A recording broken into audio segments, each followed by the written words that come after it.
تبارك الذي نزل الفرقان على عبده ليكون للعالمين نذيرا علی رسول اللہ۔ سامعین مکرم، آج کا جو موضوع ہے وہ ہے اللہ کس چیز کے ذریعے سے تقدیر کو بدل دیتے ہیں۔ بہت ہی پیارا اور بہت ہی عظیم موضوع ہے۔ میں نے پہلے کبھی اتنی زیادہ احادیث اس موضوع پر نہیں پڑھی، تو جب پڑھی تو میرا دل کیا کہ آپ حضرات سے بھی ان احادیث کو شیئر کروں، آپ کو بھی بتاؤں۔ دعا جو ہے، اللہ رب العزت نے آپ صلی اللہ علیہ وسلم کی زبان سے یہ بات جاری کروائی کہ الدعاء مخ العبادہ، دعا عبادت کا مغز ہے۔ گویا اللہ رب العزت نے یہ جو عبادت ہمیں دی ہے، اس کا جو پہلا اور آخری جو چیز ہے، اس کی بنیاد ہے، وہ ہے دعا اور اللہ سے ہمارا تعلق۔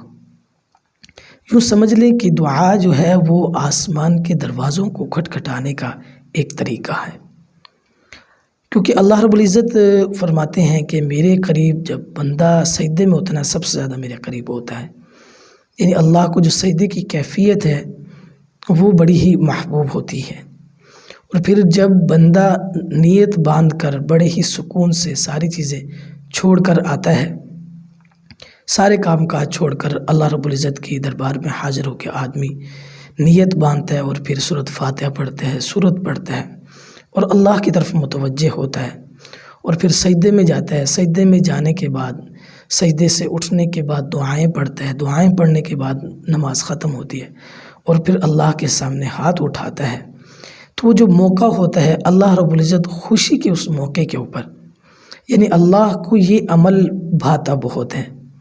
بالکل یہ ایسا ہی عمل ہوتا ہے جس طریقے سے بزرگان دین نے لکھا ہے کہ جب بچہ والدین کوئی چیز دینا چاہ رہے ہیں وہ لینا، اور وہ جو ہے طریقے سے گھوم گھوم کر والدین سے مانگے کہ مجھے چیز چاہیے، بات نہ مانے، گھومے پھرے کہ میں نے چیز لینی ہے، تو ایڑیاں رگڑتا ہے جب بچہ لیٹ کر۔ تو بالکل یہی انسان کی کیفیت ہوتی ہے جب نماز پڑھتا ہے۔ اللہ رب العزت بالکل اپنے بندے کو اسی نظر سے ہی دیکھ رہے ہوتے ہیں کہ میرا بندہ آیا ہے، گھر باہر کے کام چھوڑ کر مسجد میں آیا، اور پھر اس کے بعد اس نے نماز پڑھی، اور اب وہ نماز ختم کرنے کے بعد میرے سامنے ہاتھ اٹھا کر بیٹھا ہے۔ تو اللہ کو یہ بہت ہی پسندیدہ، یعنی اللہ کو یہ جو سمجھ لیں کہ انسان کا جو عمل ہے اللہ کو بہت پسند آتا ہے۔ اور اس کے بعد اللہ رب العزت جو ہے، اور یہ احادیث میں آتا ہے کہ جب فرض نماز ختم ہوتی ہے تو اللہ رب العزت اس فرض نماز ختم ہونے کے بعد دعاؤں کو قبول کرتے ہیں۔ آپ صلی اللہ علیہ وسلم نے ارشاد فرمایا کہ دعا عبادت ہے۔ بعض لوگ یہ سمجھیں کہ دعا مانگنا عبادت نہیں ہے، نفل پڑھنا، قرآن پڑھنا اور اسی طریقے سے دوسرے نیک اعمال کرنا یہی صرف عبادت ہے۔ نہیں، بلکہ اللہ کے رسول صلی اللہ علیہ وسلم نے فرمایا کہ دعا مانگنا بھی عبادت ہے، کیونکہ اللہ رب العزت کو جو اصل مقصد ہے وہ بندے کی عاجزی ہے۔ تو جب آدمی اللہ سے مانگتا ہے تو اپنی عاجزی کا اظہار کرتا ہے کہ اللہ میرے پاس کچھ نہیں ہے، میں کچھ نہیں کر سکتا، تو ہی میری قسمت کو بنا سکتے ہے، تو ہی میرے کام بنا سکتے ہے۔ تو اصل دعا کے اندر اللہ رب العزت کو جو سب سے محبوب عمل، یعنی اللہ تعالیٰ نے جو کائنات میں بندوں کو دی ہے، وہ دعا ہے۔ اور اسی طریقے سے دوسری حدیث کے اندر آپ صلی اللہ علیہ وسلم نے فرمایا کہ جو بندہ تکبر کرتے ہوئے اور اسی طریقے سے جو ہے آر سمجھتے ہوئے اللہ سے دعا نہیں مانگتا،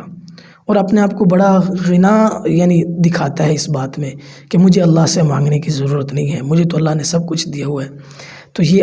اس آدمی پر اللہ رب العزت ناراض ہو جاتے ہیں۔ یعنی اللہ رب العزت کو وہ بندہ پسند ہے جو اللہ رب العزت سے بار بار مانگے، دعا مانگے۔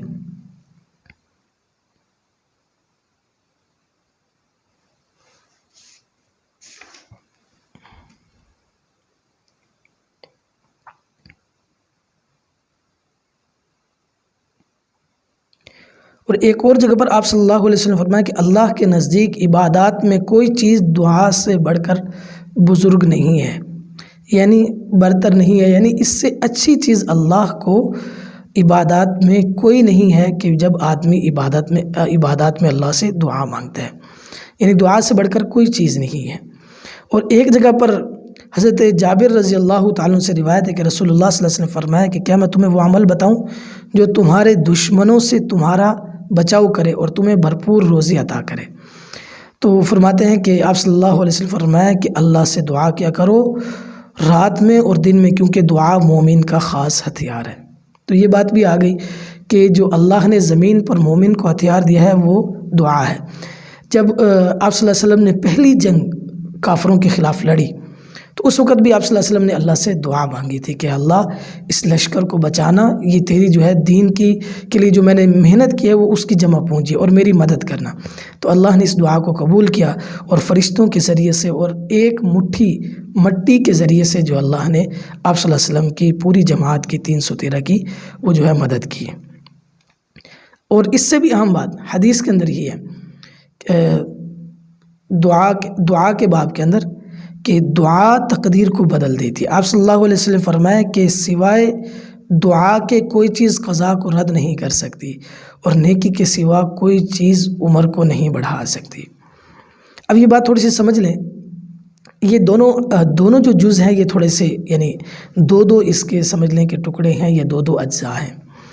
تقدیر کو بدلنا کیسے ممکن ہے دعا سے؟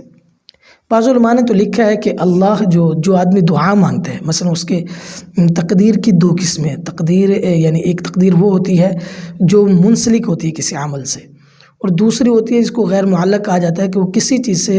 یعنی اس کا تعلق نہیں ہوتا، وہ ہر حال میں ہونی ہی ہوتی ہے، جیسا کہ موت ہوتی ہے کہ موت ایسی ہے تقدیر ہے، اللہ نے لکھ دیا کہ ہر آدمی کو آنی، اس سے کوئی بھاگ نہیں سکتا ہے۔ بعض چیزیں ایسی ہوتی ہیں کہ اللہ رب العزت نے اس کے اندر یہ لکھا ہوتا ہے کہ اگر یہ آدمی مجھ سے دعا مانگے گا، اس کی تقدیر میں کوئی بیماری ہے، کوئی نقصان ہے، جب وہ دعا مانگتے ہیں صبح اٹھ کے کہ اللہ مجھے آج نقصان سے بچانا اور میری جو ہے نا حفاظت کرنا، اور اسی طریقے سے مجھے جو ہے نا تمام زمین کے شرور اور تمام فتنوں سے مجھے محفوظ رکھنا، تو جب آدمی ہوتی اس کی قسمت میں لکھی ہوتی ہے، لیکن اس کی قسمت میں یہ بھی لکھی ہوتی ہے، یہ بات بھی لکھی ہوتی ہے کہ اگر یہ ان سے پناہ مانگ لے گا، اللہ سے دعا مانگ لے گا تو اللہ ان کو ختم کر دیں گے۔ تو جب وہ صبح اٹھ کے وہ دعا مانگ لیتا ہے تو اللہ رب العزت اس سے وہ بیماریاں، وہ مشکلات، وہ پریشانیاں دور کر دیتے ہیں۔ جس طریقے سے ایک جو دعا ہے انس بن مالک رضی اللہ تعالیٰ عنہ سے کہ بسم اللہ علی نفسی و دینی، وہ صبح صبح یہ دعا پڑھا کرتے تھے۔ تو جس بستی میں ان کا گھر تھا تو اس کو آگ لگ گئی، تو ایک آدمی نے آ کے خبر دی کہ آپ کے گھر کو آگ لگی ہے، آپ کا سامان جل جائے گا، جا کے اسے بجھائیے۔ تو بڑے سکون سے اپنے کام میں مشغول رہے، انہوں نے کہا میرا گھر نہیں جل سکتا۔ تو وہ جو اطلاع دینے والے تھے وہ بڑے حیران ہوئے کہ پوری بستی جل رہی ہے اور یہ کہتے ہیں کہ میرے گھر نہیں جل سکتا، میرا گھر نہیں جل رہا، یا مجھے کوئی پریشانی نہیں ہے، نہیں جلے گا۔ تو جب بستی کی آگ بجھی، وہاں جو آگ لگی ہوئی تھی، تو بعد میں پتہ چلا کہ واقعی نہیں جلا۔ تو جو اطلاع دینے والے تھے انہوں نے آ کر اس بات کا تذکرہ کیا اور حیرانی کا اظہار کیا کہ آپ نے اس وقت کہہ دیا کہ جب پوری بستی جل رہی تھی اور واقعی آپ کا گھر بھی نہیں چلا، اس میں راز کیا ہے؟ گھر نہیں جلا۔ تو اب وہ انس بن مالک رضی اللہ تعالیٰ نے فرمایا کہ مجھے نبی پاک صلی اللہ علیہ وسلم نے ایک دعا فرمائی تھی اور مجھے بتلائی تھی، میں نے وہ دعا پڑھی ہوئی تھی۔ آپ صلی اللہ علیہ وسلم نے فرمایا کہ یہ دعا جو صبح شام کوئی بھی پڑھ لے گا، اللہ رب العزت اس کی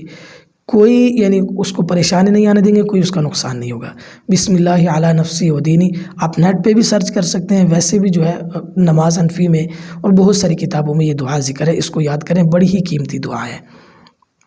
تو یہ پتہ چل گیا کہ تقدیر کی 2 قسمیں، ایک تقدیر وہ ہے جس کے اندر جو دعا سے منسلک ہوتی ہے کہ دعا کرے گا تو یہ بری اگر اس کے اندر کوئی چیز ہے تو اس کے اللہ رب العزت اس کے بدلے میں اس کو اچھا کر دیں گے، اس کو ختم کر دیں گے۔ ایک تقدیر غیر معلق ہوتی ہے جو کبھی نہیں ٹل سکتی ہے، خواہ کچھ بھی ہو جائے، جس طریقے سے موت ہے۔ اب اس میں دوسری چیز یہ ہے کہ نیکی سے عمر بڑھ جاتی ہے۔ اس کے بارے میں لوگ بڑا سوال کرتے ہیں کہ کیا نیکی کرنے سے واقعی عمر بڑھ جاتی ہے؟ تو علماء نے اس کی بھی 2 جوابات لکھے ہیں۔ پہلی بات تو ہے کہ حقیقتاً بھی عمر بڑھ سکتی ہے، جس طریقے سے اللہ رب العزت نے یہ لکھ دیا کہ اگر یہ آدمی حج کرے گا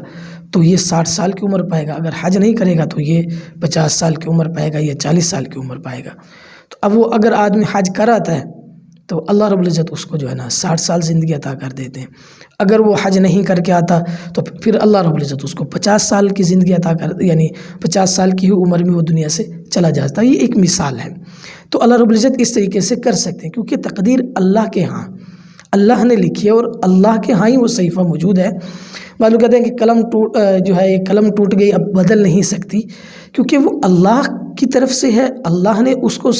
عمل اس کو بدلنا ہے، اس کو ختم کرنا ہے یا اس کو اچھا کرنا بہتر، وہ اللہ کے حکمتوں پر ہے کہ وہ کیسے ہوگا، وہ بندے کا ذہن اس کو سمجھ نہیں سکتا ہے۔ تو یہ بات اس کا جواب ہو گیا کہ بعض علماء نے کہا کہ واقعی اس کی عمر میں کچھ اضافہ ہو سکتا ہے۔ دوسری بات یہ لکھی ہے کہ عمر اگر آدمی کی پرسکون گزرے تو آدمی کو تھوڑا وقت بھی بہت ہی اچھا لگتا ہے، یعنی وہ یہ سمجھتا ہے کہ میرا پرسکون وقت، یعنی جس طرح آدمی فارغ ہو اور بڑا پرسکون لیٹا رہے تو وہ لیٹا لیٹا تھک جاتا ہے کہ بھائی مجھے اتنی دیر ہو گئی ہے، مجھے کوئی مسئلہ ہی نہیں ہے اور میں یہاں فارغ پڑا ہوں اور مجھے کوئی ٹینشن ہی نہیں ہے، تو اس کو لگتا ہے کہ میں بہت زیادہ دیر ہو گئی ہے، میں جو ہے نا لیٹا ہوا ہوں یا فارغ ہوں، پرسکون ہوں۔ تو اسی طریقے سے جو زندگی ہے جب وہ پرسکون ہوتی ہے، پریشانیوں سے یعنی اس میں کم ہوتی ہیں، تو آدمی کو یوں لگتا ہے کہ میری عمر بڑھ گئی ہے، میں بڑی ہی پرسکون زندگی جیا ہوں، یعنی کسی آدمی کو پریشانی نہیں آتی ہے تو اس کو زندگی پرسکون ہی پرسکون ملتی ہے۔ تو اس طریقے سے بھی عمر میں برکت جو ہے نا مراد ہو سکتی ہے، اور اللہ رب العزت کے لیے کوئی مشکل نہیں ہے، کیونکہ یہ اللہ تعالیٰ نے وقت کو تنگ کرنا یا وقت کو بڑھانا، ایک آدمی کو یہ لگتا ہے کہ میرا دن آج جو ہے وہ بہت ہی جلدی گزر گیا، ایک آدمی کا جو وقت ایسا ہوتا ہے وہ کہتا ہے کہ میرا دن تو آج اتنی مشکل سے گزرا ہے کہ مجھے تو آج ایسا لگا کہ جیسے آج کا دن پہاڑ ہے۔ تو